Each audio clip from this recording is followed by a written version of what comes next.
कैसे हैं आप लोग? स्वस्थ मस्त शानदार जानदार जबरदस्त जिंदाबाद। क्या बात है।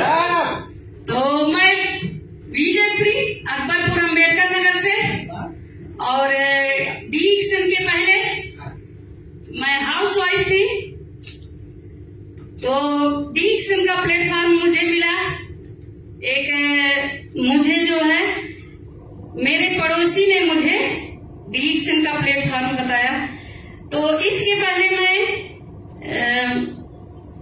एक लड़की जब पढ़ाई कर रही थी तभी मेरा सपना था डॉक्टर बनने का, और मेरे पिताजी का भी सपना था डॉक्टर बनने का कि मेरी बेटी डॉक्टर बने। तो उन्होंने हमको बहुत अच्छा पढ़ाई के लिए बहुत अच्छा सुविधा दिया। हमारे पिताजी जो है सरकारी जॉब में थे, इसलिए हमको कोई कमी नहीं होने दिए और हम इंटर तक पढ़ाई किए साइंस साइड से। फिर इंटर के बाद हमारी शादी हो जाती है, और शादी ऐसी जगह होती है गांव देहात में हमारी शादी होती है। उस समय हमारे हस्बैंड पढ़ रहे थे और हमारी शादी हो जाती है गांव में, और हम टांडा के 2-3 किलोमीटर पे मेरा मायका है। तो शहर सिटी की तरह ही मेरा घर गांव था। यहाँ तो मैं ज्यादा कुछ देहात वाला नहीं जानती थी, केवल स्कूल से घर यही करती थी। शादी होने के बाद मेरी इतना दिक्कत होने लगी कि ससुराल में बड़ी बहू होने के नाते मेरे को इतना ज्यादा खेतों में जाना पड़ता था, घर की जिम्मेदारी देखना पड़ता था बड़ी बहू होने के नाते।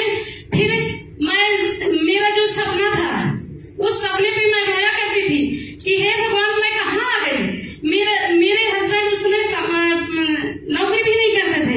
फिर मैं भगवान को याद करती और ये कहती कि हे भगवान मैं पढ़ाई कर रही थी, करने के बाद मेरा जो है शादी हो गया। शादी होने के बाद हस्बैंड भी नौकरी नहीं करते और खेतों में काम करना पड़ता था, और मैं कभी घर गृहस्थी का काम नहीं की थी क्योंकि मेरी बड़ी बहन थी, इसलिए मेरा काम कर देती थी, केवल मैं पढ़ाई करती थी।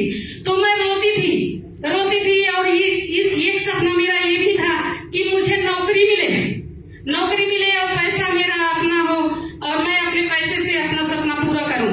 लेकिन मेरा वो सपना नहीं पूरा हो रहा था, और उसके बाद बेटी हो गई मेरी, और जिसका हस्बैंड काम नहीं करता वो समझिए उसका क्या इज्जत होता है। उसके बाद मेरा बहुत परेशानी होने लगी। परेशानी होने के बाद फिर जो है मेरे को भगवान से जब मैं शिकायत करती और रोती तो शायद भगवान मेरे सुने। मेरे हस्बैंड को नौकरी मिली और मेरा बेटा हुआ, फिर एक बेटी और एक बेटा और नौकरी हस्बैंड को। तो मेरा जीवन थोड़ा अच्छा चलने लगा। लेकिन अच्छा चलने के साथ साथ मेरे हस्बैंड सारा फोकस अपने परिवार वालों पे मेरे पे नहीं करते थे। फिर मेरा अपना सपना हुआ कि मुझे नौकरी मिले। नौकरी के लिए मेरा वो जो सपना था वो अधूरा रह गया, क्योंकि मैं घर से बाहर नहीं निकल पाती थी। घर गृहस्थी में फंसकर रह गई, और घर गृहस्थी में फंसकर रह गई तो फिर मैं तनाव में ज्यादा रहने लगी, और तनाव के साथ मेरा सेहत इतना खराब हुआ मेरा सेहत कि मेरी टियोपैथ की दवाई चलने के बाद भी मेरा सेहत नहीं ठीक हुआ, और मैं हार गई। मैं डॉक्टर और दवाई से हार गई और रोती थी हे भगवान मुझे मौत दे दे, क्योंकि मुझे सब कुछ रहते हुए मुझे न खाने को, न पहनने को, न कहीं आने जाने का कुछ नहीं। तो भगवान से रो के कहने लगी भगवान मुझे मौत दे देते तो बहुत अच्छा था। लेकिन उसी समय मेरे जो है छोटे बेटी की याद आती है, क्योंकि मेरे 2 बेटा और 2 बेटी। उसके बाद भी एक बेटी और एक बेटा हुआ, तो 2 बेटी 2 बेटा हुए। तो छोटा बेटा थोड़ा छोटा था और 3 बच्चे बड़े थे। तो छोटे बेटे की याद आई कि 3 बच्चे तो अपने हाथ से खाना खा लेते हैं,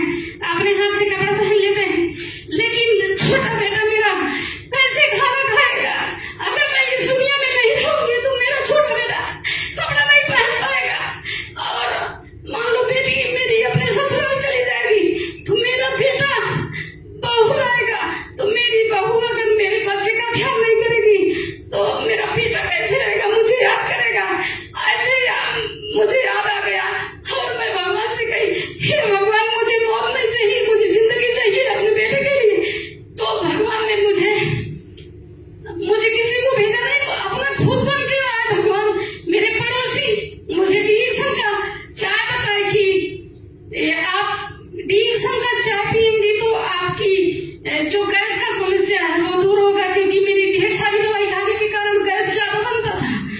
तो फिर मैंने उससे कुछ नहीं कहा कि 3 पैर की दवाई, मेरी 3 पैर की दवाई चल रही है। मैंने उससे कुछ नहीं कहा, बस इतना पूछा था कहाँ मिलता है। तो उसने बताया सहजादपुर में 2 दिन के बाद मीटिंग थी, और उसी मीटिंग में हमारे भगवान साक्षात उसी मीटिंग में आ गए। और हमने जब अपने भगवान को देखा तो उनकी बात पर विश्वास करके, हमारे भगवान को आप लोग सभी लोग जानते हैं, हमारे भगवान माजी जी भगवान के रूप में आए, और हमने उनकी बात को सुना, और बात सुनकर हमको जो है डी-एक्शन का प्रोडक्ट ले आए और हम खाने लगे। खाने के बाद हमको बताए थे हमारे भगवान की जो है हम की दवा के साथ ही खाना, 3 पैर की दवाई के साथ हमने डी-एक्शन का प्रोडक्ट खाया, और प्रोडक्ट खाकर हमारे सेहत में सुधार आने लगी। वही दवा काम नहीं करती थी, वही दवा डी-एक्शन के प्रोडक्ट के साथ दवा इतना तेजी से, ये प्रोडक्ट इतना तेजी से काम किया हमारे शरीर को, और 1 हफ्ते में हमको आराम हुआ। 1 हफ्ते में हमारे साथ हमारे मोहल्ले में आए, और हमारे मोहल्ले में आए तो हम मिलने गए, तो सर ने हमारा ये आईडी बना दी, और इस आईडी से जब हम प्रोडक्ट खरीदने लगे हमको फायदा हुआ। तो हम अपनी दीदी को बताए, अपनी भाभी को बताए, इतने सभी लोगों को बताने लगे, लेकिन हमको नहीं पता था कि इसका कीमत क्या है। तो हम प्रोडक्ट लाते थे, अपनी दीदी को दिए, अपनी भाभी को दिए, अपने मोहल्ले में दिए, सबको दिए। हमको नहीं पता था कि इसका क्या होता है। 1 महीना बीतने के बाद फिर जो है ये हमारा 10 तारीख को बोनस आया। हमको नहीं पता था, हमारे मेंटर ने हमको बताया कि आपका जो है ये बोनस आया है। तो फिर जो है कि हमको पैसे की चाहत जो थी वो हमारी पूरी हुई, सेहत मिला हमको। फिर हम डी-एक्शन जो है सबको बताने लगे, और सब जो है सबको बताए, सबको फायदा हुआ, हमको खुशी हुई। डी-एक्शन से आज हम बहुत कुछ प्राप्त कर चुके हैं। पैसा हमको इतना आता है कि हमको हस्बैंड से मांगने की पैसे की जरूरत नहीं पड़ती। और आज हमको जो है डी-एक्शन में इतना मेहनत किए, हमारा पीठ तक जल जाता था, इतना धूप में हमारा पीठ जल जाता था, दाने पड़ जाते थे, लेकिन हम डी-एक्शन रोज डेली मीटिंग करते थे, और करते करते हम आज यूनिवर्सिटी पद पे हैं, और जो है हम मलेशिया क्वालिफाई किए हैं। हमारा वो भी सपना पूरा हुआ जो हम 30 साल की रहने जाने वाले थे, ये सपना पूरा हुआ। और हम भविष्य में मैं कर सकती हूँ तो महिलाओं के लिए क्यों नहीं, ये मैं अपनी बहनों को, अभी तो आपकी बार मैं अकेले जा रही हूँ मलेशिया, लेकिन अब आपकी बार मलेशिया का चांस जब मिलेगा तो अपनी टीम से सैकड़ों महिलाओं को लेके जाऊंगी। और मलेशिया मेरा कार का सपना है, कार खरीदूंगी, और कार खरीदने के बाद फिर मेरा स्टॉक पॉइंट होगा, तो उसके बाद मेरी बहनें जितनी हैं सबका ये सपना मैं पूरा करूंगी। और रोज डेली मैं अपने सभी बहनों के लिए ये काम करती हूँ।